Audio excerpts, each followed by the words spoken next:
这事儿我找过蒲总的，可是您把我给轰出来了。上次我就说了，只要蒲总您愿意开个价，可是您连价都不开，就把我给轰走了。哎，他这个人脑子有点……你不要跟他谈，真羡慕你能找到我呢。您的心理价位是多少？这儿，3年，房租物业全免。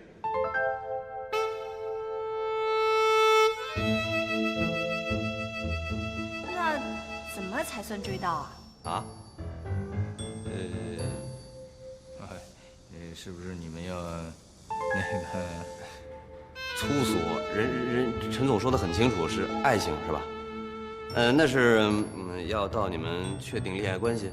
对，到确定关系，确定关系。那怎么才算确定恋爱关系？还不是？哎呀，这不其实都是一回事吗？你瞧，全世界都粗，就你细，行了吧？我完全明白您的诉求，这事儿不难。这办公环境可真好啊。那要是确定不了关系呢？这样，只要是你们能够促成我和韩谈谈顺利的进行3次约会，这儿白给你们用1年。只要是我们确定了关系，就是3年。那你俩要是结婚了呢？5年，还送全套装修、家具家电。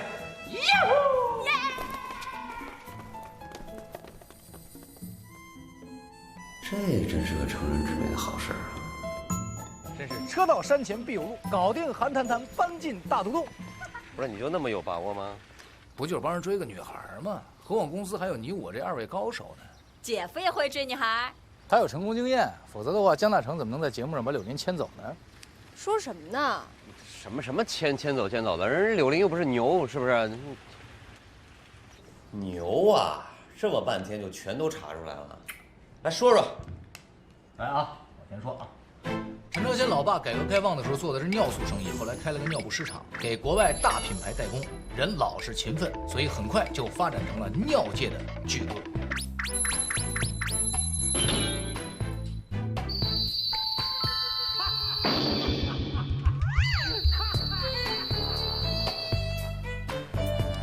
他们是家族企业，老爸是董事长，老妈是行政主管，大姐是财务总监，二姐是销售总监。陈超生上大学的时候开的就是奔驰，是一个标准的幸福的富二代。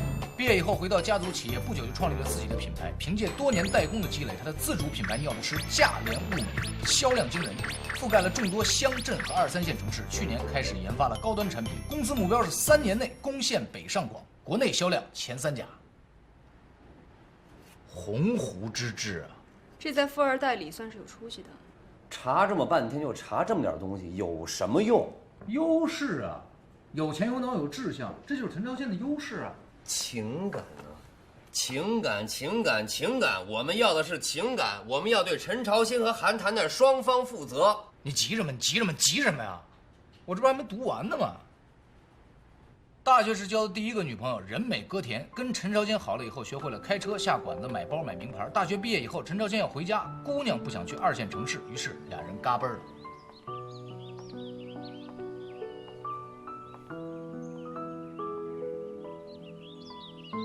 陈朝鲜对他怎么样？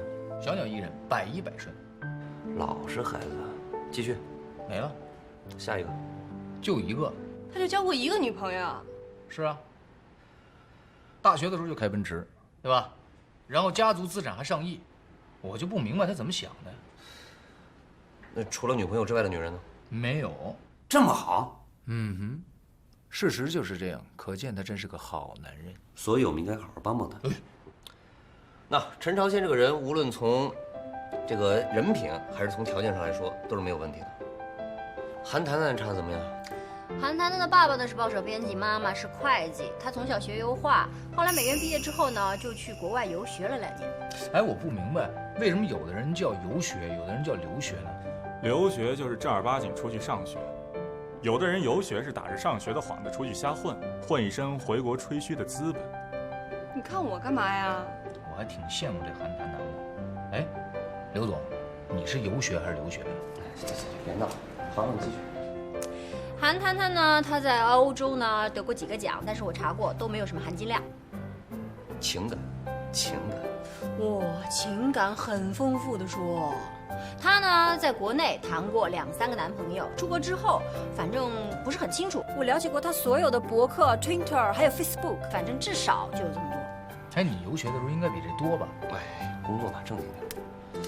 她一直想找一个和她志同道合、能擦出艺术火花的男朋友，可惜啊。那这确实有点多了呀。那人家也没离过2次婚。哎，你看说工作呢，你们怎么都……好，说工作。那下一步应该怎么办啊？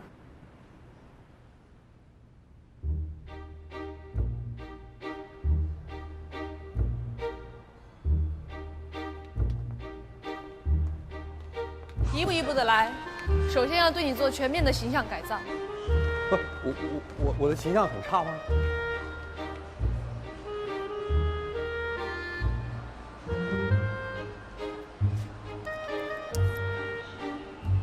在乡镇企业家群体里，你算得上是时尚达人。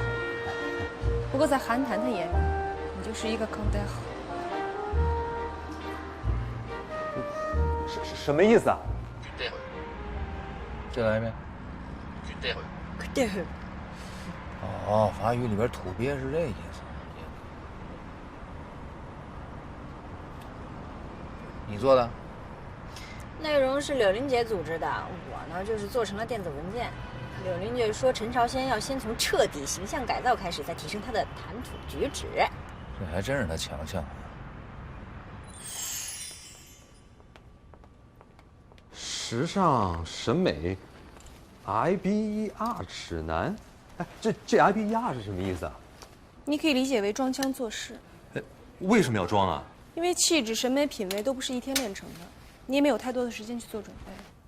除了装，别无捷径。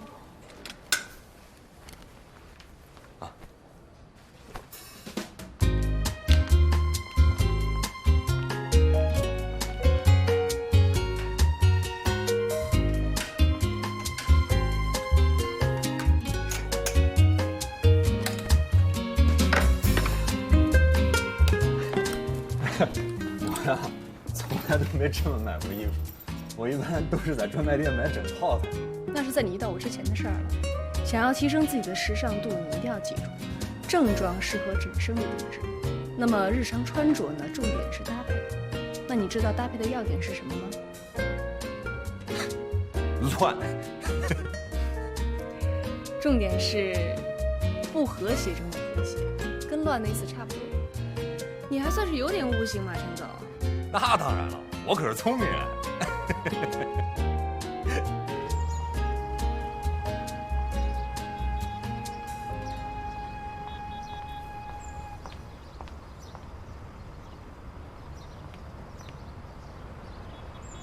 哎，那是韩谈谈吗？出来了，是。我去跟着他坐地铁去，你等我电话，然后开车过来接我啊。哎，干什么？我不会开车。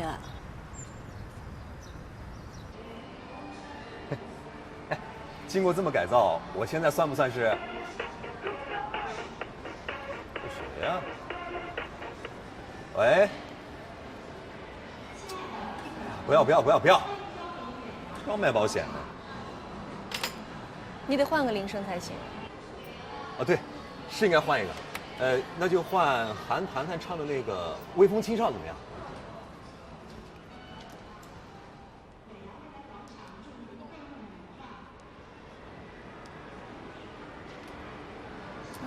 给你弄好了。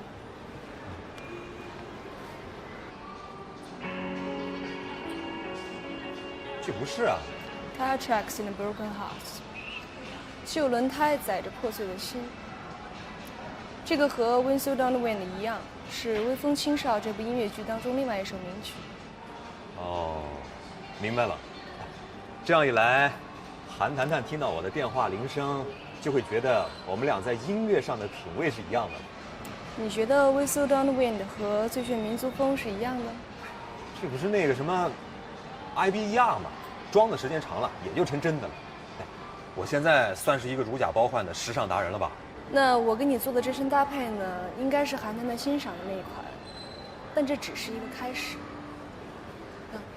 这些资料里边啊，你要好好看一下，都是韩丹丹平常喜欢看的电影评论，喜欢参与的话题，还有一些她喜欢去的餐厅，还有一些她喜欢听的歌，你得看熟了、记好了才行。我回去啊，就认认真真的背。这弄得跟在学校里考试似的。恋爱嘛，本来就是人生路上最重要的考试。这个不是学校考试啊，考砸了能重考。这个约会约砸了就没法重来了，啊，准备工作不怕繁琐，越细越好。这个陈朝新的形象改造工程不错，我看他现在这个样子，就韩寒的历届男友穿衣风格来说，是有过之而无不及。柳林，这点啊专业。当然了，你们俩也不错，跟韩寒这些天摸清了他的生活习性了。你说这个搞艺术的生活真是毫无规律可言。不错啊，陈朝鲜也不用朝九晚五的上班了，他们俩时间也协调开了，多匹配啊！我觉得韩丹丹吧，她真的还挺喜欢名牌的呢。每次在商场专柜门口就是看，不看不买。他是没钱买，陈朝鲜有啊，更匹配啊！什么都是匹配，没有差距吗？内在审美，他们内在审美的差距堪比他们的资产差距。其实有差距也是合理的哈，距离产生美嘛。我跟你说啊，这个硬件上啊，陈朝鲜没有问题，但是软件上他就，你说他这个人一点都不懂画，他跟韩谈谈怎么聊？聊什么？我有一个朋友是美术老师，可以让他给陈朝鲜上课。哎，好，太好了！我跟你说，哎，真的，你抓紧落实一下这个事儿啊！你看人家什么时候有空。最重要的是，上课收不收钱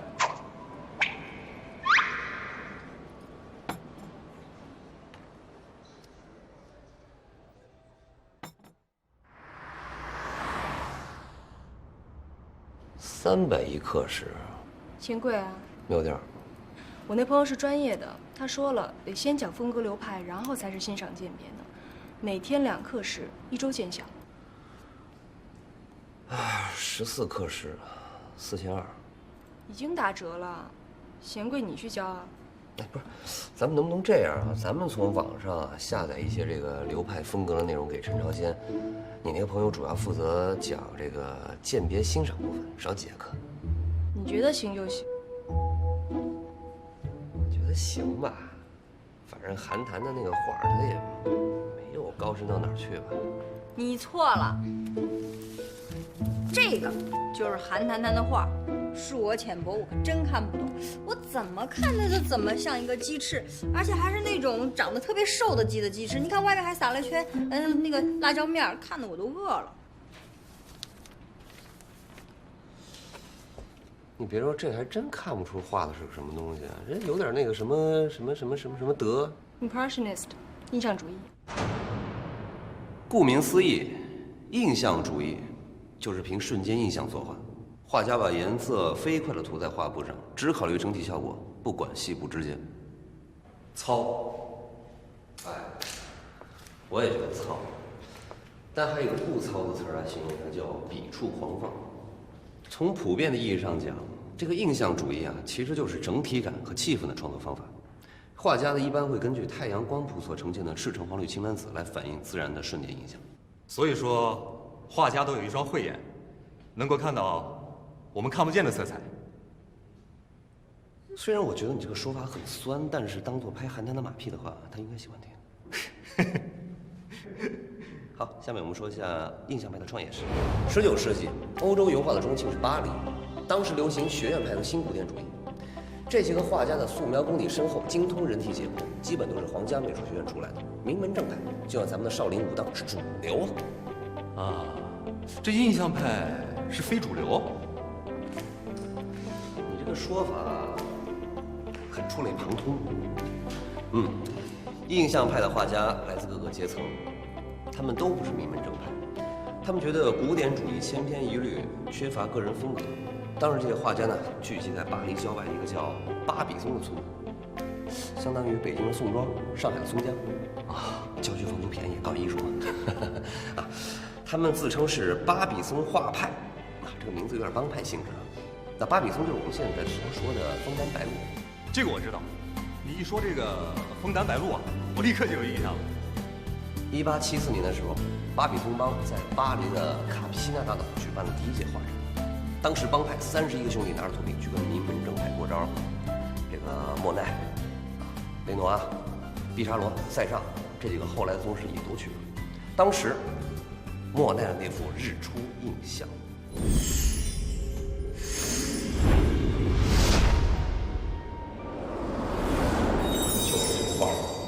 他画的是塞纳河畔日出的瞬间，由于瞬间太短，并且在日出时光线没有产生变化前完成，所以画得更糙。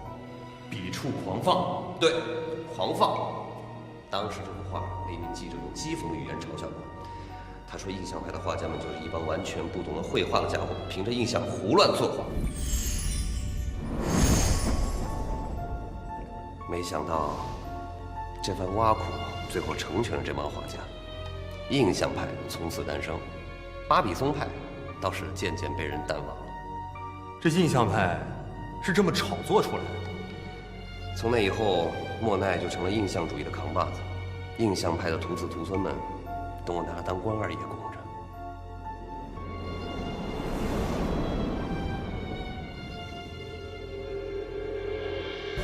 所以啊，韩谈谈也是，要想追韩谈谈，就得先弄明白印象派；要想弄明白印象派，就得先摸透莫奈。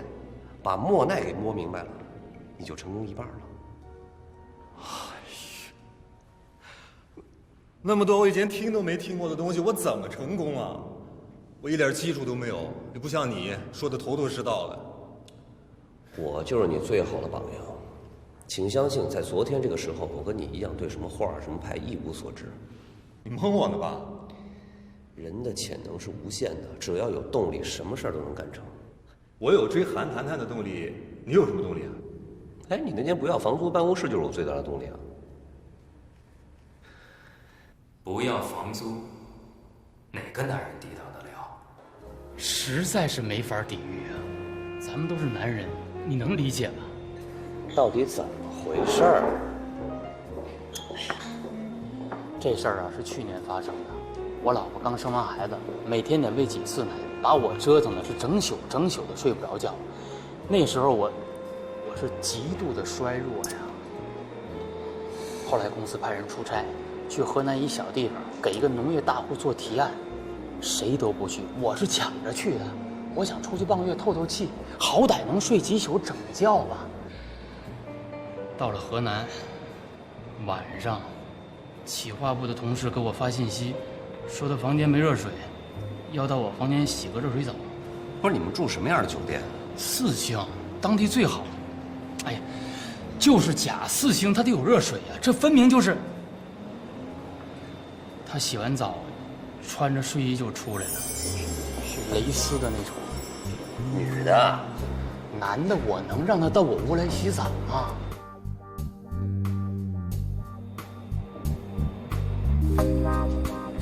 他那个睡衣啊，上面特别的低，下面特别的短，你想看什么都能满足你，换成谁都抵御不了。你是有老婆的人，我那会儿忘了。那你们就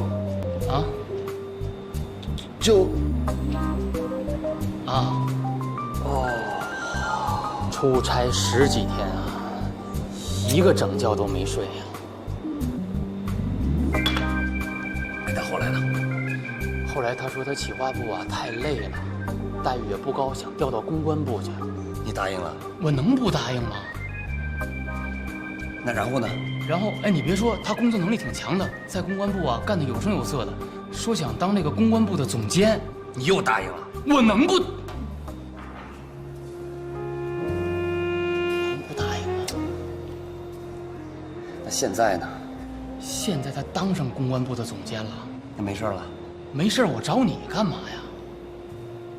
他现在是隔3差5的就找我呀，是要这个要那个。我是高薪，可我得养家呀，兄弟，我快被他逼疯了，我不想这么折磨了。我现在一回家，我看我老婆孩子，我觉得我自己是个罪人。兄弟，你说我是不是贱啊？我放着好日子不过，我找这麻烦干什么？你是贱，你可不就是贱吗？谁让你管不住你自己呢？行了，说谁不会说呀？事前都是理智，事后都是冷静，事发的时候什么都忘了。兄弟，说实话，我真的是被他逼疯了，我不想受这份折磨了，我也不想像你这样以离婚收场。兄弟，我求求你帮帮我行吗？你帮帮我行不行？我怎么帮你啊？你不是有一个情感策划吗？专门替人解决这个情感问题。我这案例对你来说小 case 啊，不是问题吧？你帮我解决解决，帮帮我。家家有本难念的经。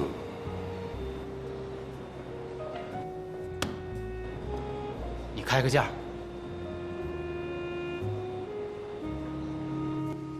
他活该。是活该，可是咱们也不能见死不救啊。而且定金咱们已经收了，咱们得有契约精神。这不属于情感案例，这属于道德案例。不，普先生把这活谈到2万。哎，我没谈，他自己张口就叫2万的。是，那可见这市场得有多肥吧？我觉得我们现在应该考虑未来怎么涨价的事儿。跑题了，哥。那从普遍的情况来看，咱们现在是在挽救一个家庭，给韩伟一个重新做人的机会。凭什么给他机会啊？他自己做错事儿了，还搞得跟受了多大委屈似的。这种人就应该惩罚他。是该惩罚他，可是韩伟是我以前的同事，我们之前的关系一直不错。这个人我是了解的，他内心还是一个非常厚道的人。厚道，干出这样的事儿还厚道呢？不过在你2次离婚的道德范畴之内，他已经算是楷模了。你能不老提我离婚的事儿吗？咱们讨论工作的时候，你干嘛老是人身攻击呢？你我也觉得是不好。那要不咱们民主表决一下？你们俩道德标杆一样低，有民主可言吗？那你算上行。我就是你，人非圣贤，孰能无过？你这么想，如果是一个非常饥饿的人偷了一个老乡家的菜肉馒头，难道我们就要把他枪毙吗？好，别听他的，都是计谋。你有道德吗？不是，你别老拿道德说，道德啊是丰衣足食以后的境界，咱现在应该想的是怎么活下去。行不行？都客观点看问题啊！而且你得要换位思考。你想，你要是一个男人的话，对吧？出差在外，孤男寡女的，而且还是女方先勾引的你。第一，如果换成是我是绝对不可能在小孩刚刚生的时候去出差的。第二，如果换成是我是绝对不可能在对方给予暧昧的时候我回应他的。第三，如果换成是我，就算是对方扑过来，我也是能挡回去的。所以你没有换位思考啊！你要把自己变成一个男人，如果是我的话，哎，别换来换去了啊！诸位，说实话，接这单我也没想好有什么办法去解决。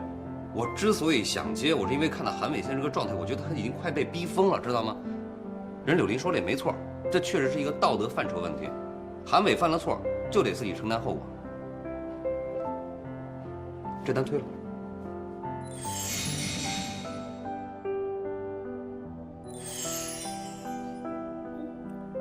要是他都快疯了的话，要不咱们还是给他一个机会吧。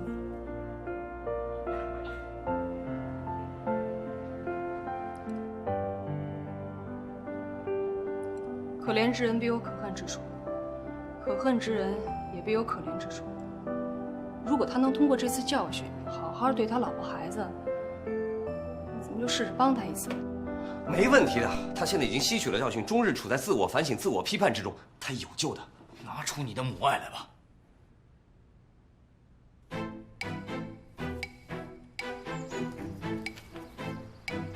苏打水，芝士香草菊吐司球。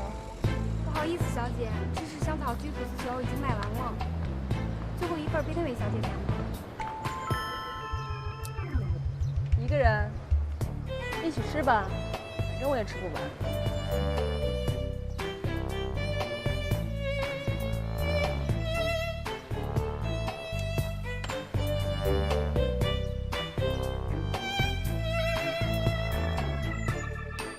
Rebecca，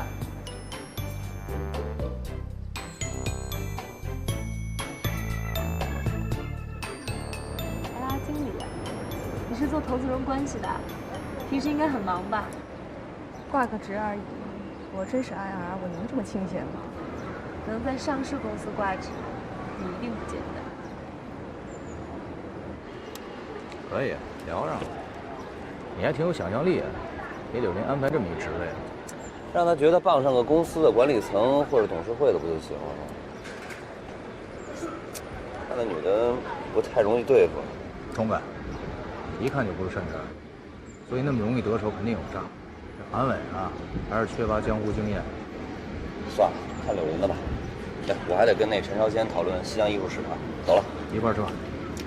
原来你男朋友他是联合创始人呐，怪不得。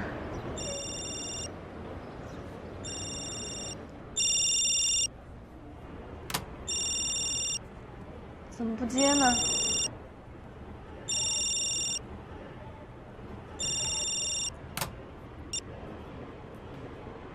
吵架了？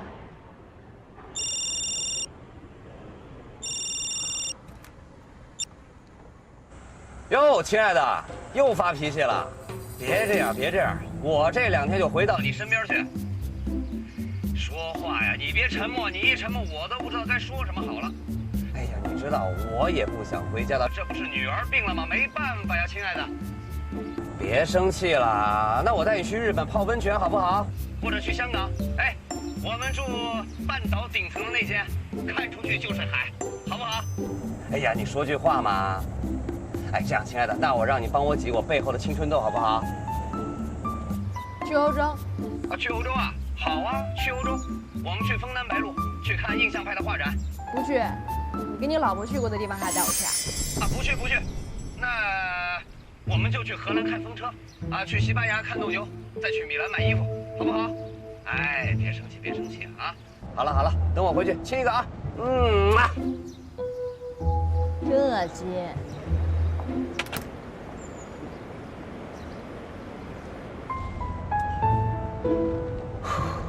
我像大款吗？像司机。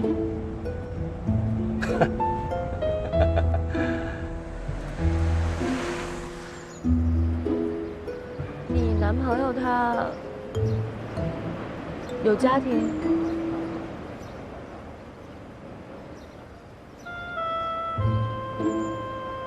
哎，不好意思啊，你别介意，我没有什么别的意思的。是，他有老婆有女儿，我就是想过我想过的日子，这个办法最快了，有问题吗？没问题。我跟你一样。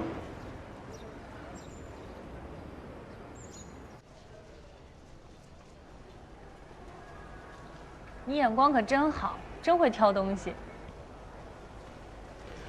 我听你说你男朋友是 4A 公司副总啊？哪有你命好啊？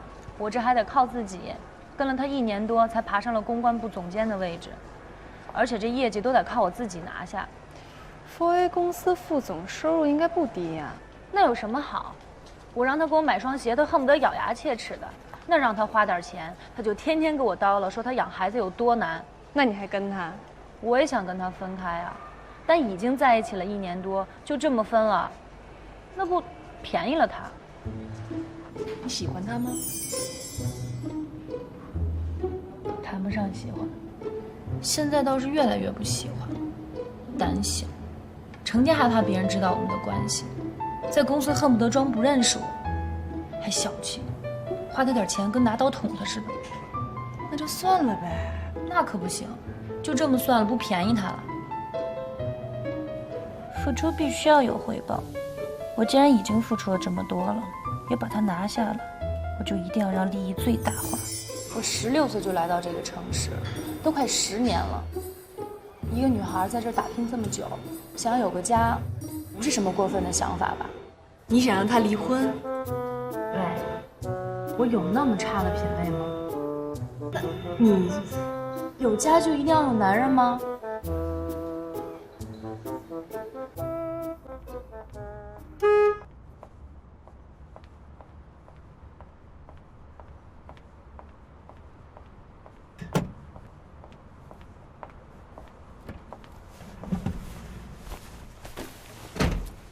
等很久了吧？没有，刚到。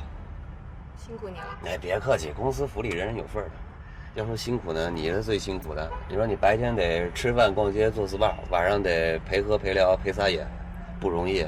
存够了没？不是，我真没在损你啊。我太了解，这看似享受，其实受罪。真的，我当总监那会儿，我陪过客户，真受不了这洋醉。我跟你说，怎么晚上再给你补点宵夜？吃点清淡的吧。得嘞。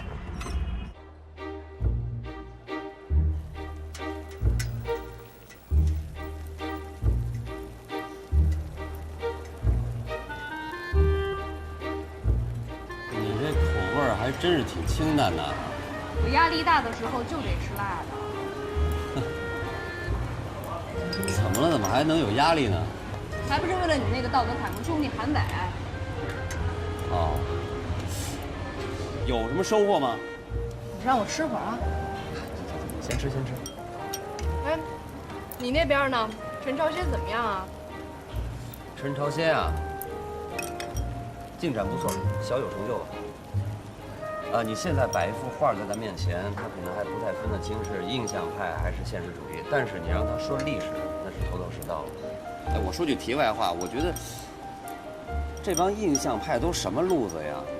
要不就是娶了年长的女人，得了重病死了；要不就是野外写生，赶上一场暴雨又死了；要不就是自杀未遂的。你说怎么都是死了和没死成的呢？什么路数？你说现在的你这些小孩们，你要学画画，还真得先分门派类别。话说回来，航航还真是个好孩子。幸亏这个韩谈谈啊，什么网都上，所以航航能在网上把这个韩谈谈的脾气啊、生活习惯什么的都研究透了。所以这次我觉得陈朝新的胜算挺大的，并且很重要的是什么呢？这个韩谈谈想要的生活啊，陈朝鲜能给他，而且他还非常乐意的支持这种生活。我越来越觉得他们俩相当的合适，要真成了，没准还真是积了德了。那咱们什么时候动手啊？以陈朝鲜目前的准备状况来看，2个礼拜吧，再过。这么久？你别忘了，咱们办公室只有7天呢。那不行，你就先把东西放在我家嘛，反正这个办公室站着也，咱们也不可能老待着里边啊。你得跟着瑞贝卡，啊，我得培训陈朝鲜，丁宇跟航航还得继续调查韩谈谈，是不是？胡总，我怎么越来越觉得这像一皮包公司啊？会好了，会好了。哎，你要吃的差不多，你跟我说你那边的情况。基本上啊，这个瑞贝卡已经认定我是一个傍大款的小三了，对我是无话不说。哎，那好，那好。好什么好啊？瑞贝卡说了，她呢付出就要有回报，既然已经跟韩伟好上了，就一定要实现价值最大化。哦。那他想干什么呢？一个女人在外打拼这么多年，想有个家不算过分吧？他要韩伟离婚？那不至于，他品味没那么差。那你说他想要一个家？要家就是要男人啊！在现在这个时代，房子才是家的第一感知。他要韩伟给他买房子，至少得付一首付。瑞贝卡说了，这个房子呢不用太大，小户型就可以了，地段也一定要好，最好是在 CBD。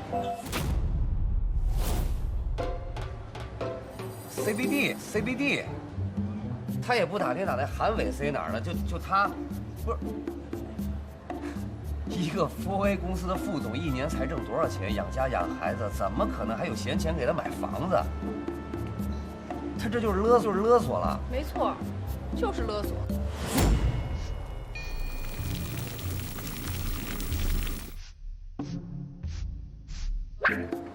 谁让你的兄弟管不住自己下半身呢？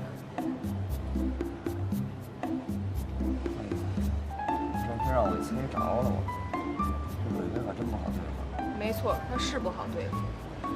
瑞贝卡说了，照他的资历啊，要想在公司晋级，那至少得混10年，所以他才傍上韩伟。他根本不想跟韩伟谈什么感情，就想利用他晋升。那完了，那韩伟这回是真让他给害着了。被他给害了，还是被自己给害了？韩伟是有错，可是他要是意志坚定，能犯错吗？嗨，是没错，你说的都没错，这不现在说这些都晚了吗？就赶紧想想办法。哎，你就跟我说一句实话，说服瑞贝卡难度有多大？不难，因为根本不可能。那不可能让韩伟跟他老婆主动交代，争取宽大处理吧？有可能吗？这算什么呀？这是唯一的办法啦。要不然你还是让韩伟凑钱把他塞 CBD 吧。人家花了2万块钱让我给他出个主意，他不会觉得我是在骗钱吧？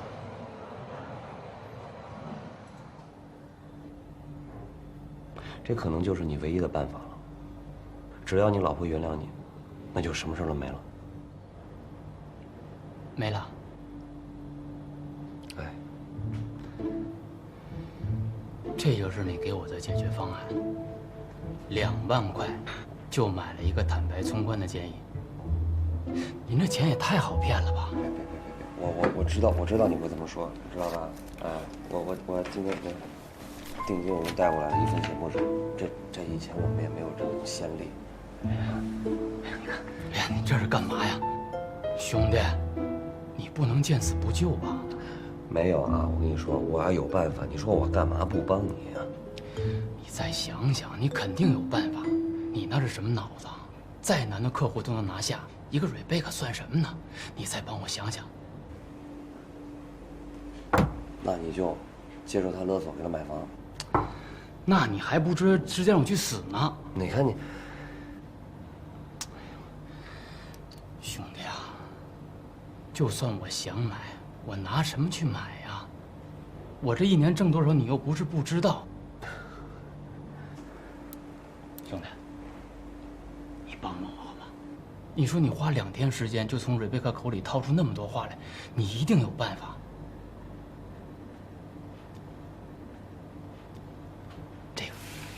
这钱你拿回去，2万不够，咱们4万，4万连2平方米都买不了。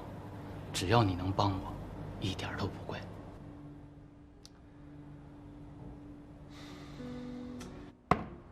其实也不是没有办法。要不是你跟瑞贝卡套出那么多话，我也想不出这招。你不是说，瑞贝卡其实并不喜欢韩伟，只是利用他吗？对。你不是说瑞贝卡其实根本不想让韩伟离婚，只是以此要挟他吗？没错。好，那就将计就计，让韩伟跟瑞贝卡摊牌，告诉他自己打算跟老婆离婚，然后跟他结婚。我有异议。那万一要是 Rebecca 她相信并且答应了呢？他要能答应，他就不是瑞贝卡了。韩伟告诉他，为了他，自己决定抛弃已有的家庭。那么这个年头做陈世美的代价不菲，房子、车子、票子那是要留给老婆孩子，自己基本就是净身出户了。从普遍的情况来看，这是其一。其二，韩伟还得告诉他，因为福威公司不提倡同时间恋爱结婚，所以他准备辞职。让我说一个听起来巨大，但实际上极其不靠谱的项目，让瑞贝卡自己来分析，靠这个项目开公司创业是根本挣不着钱的。以进为退，反手为攻，有意思。还没完，韩伟还得对瑞贝卡表现出强烈的难以自拔的爱，要充满占有欲，得明确告诉他，只要能跟他双宿双飞，哪怕是吃糠咽菜、住地下室、挤公交车，那都像在人间天堂。好，就拿这招要挟瑞贝卡。只要瑞贝卡向韩伟提要求，韩伟就逼着他答应跟自己一穷二白的结婚。那么瑞贝卡这个人吃得了糠、咽得了菜、住得了筒子楼、挤得了公交车吗？他能答应嫁给一个没钱没房没车、拿着一份不靠谱的项目净身出户又没有未来的韩伟吗？据我了解的Rebecca，她一定不会的。全都搞定了。刚音乐谁放的？我。看你慷慨激昂的样子，来点背景音乐。卢卡斯星球大战，有点意思。怎么有问题吗？嗯哼，跟你的道德一样，完全没有。你怎么扯到道德上去了？我觉得这事儿是这样啊，要不是瑞贝卡逼得太紧，我们也不会这么对付他。照你这个逻辑，Rebecca就该被韩伟玩吗？你们男人是不是觉得女人就应该被你们玩弄，然后还不用你们负责啊？不，这事儿呢，谁都不能怨，要怨只能怨韩伟他自己，怨他自己能力太差，没有片叶不沾身的功夫，就不要从万花丛中过。那确实怪他，而我们只是创造一个让他改过自新的机会罢了。嗯哼，这句还像点人话呢。我赶紧约他怎么说。高人，真乃高人呐！要不是你自己出去单干，这位子怎么能轮到我坐呀？跟你说的都记清楚了。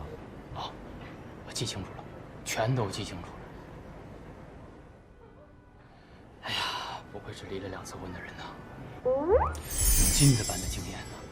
这跟我离婚有什么关系啊？嗯，我也没干过你这种破事儿啊。哎呦，我就打个比方嘛。那我再跟你强调一下啊。哎。情绪态度很重要。一定要说的非常可信才行。尤其说项目的时候，要说的极其确凿，但极不靠谱。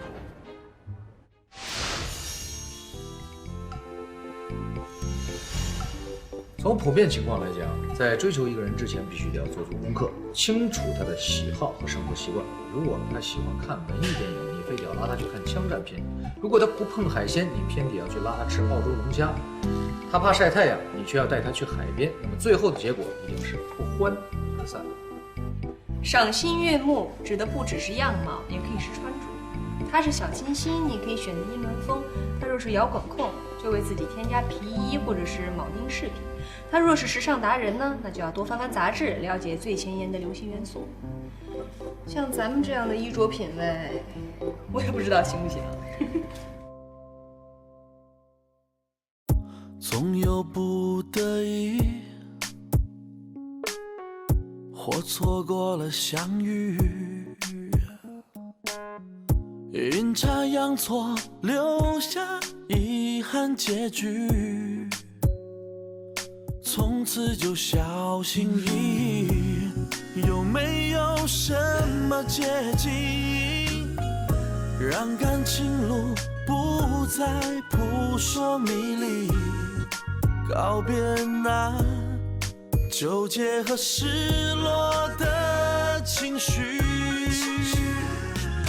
不恋爱情里谁伤谁的心，谁又能真的说清？别犹豫，坦白面对感情，爱了别管谁输谁赢。不恋爱情里谁伤谁的心，谁又能真的说清？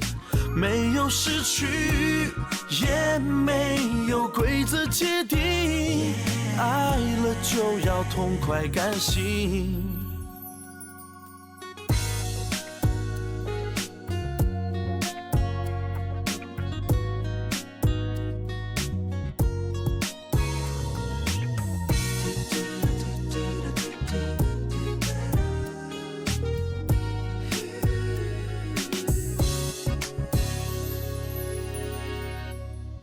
直到遇见你，遇见相爱的你，不再迷惑，不再需要道理，条件都变成浮云，我想会永远爱你，就算一路会有崎岖不平，你让我找到了心中的勇气。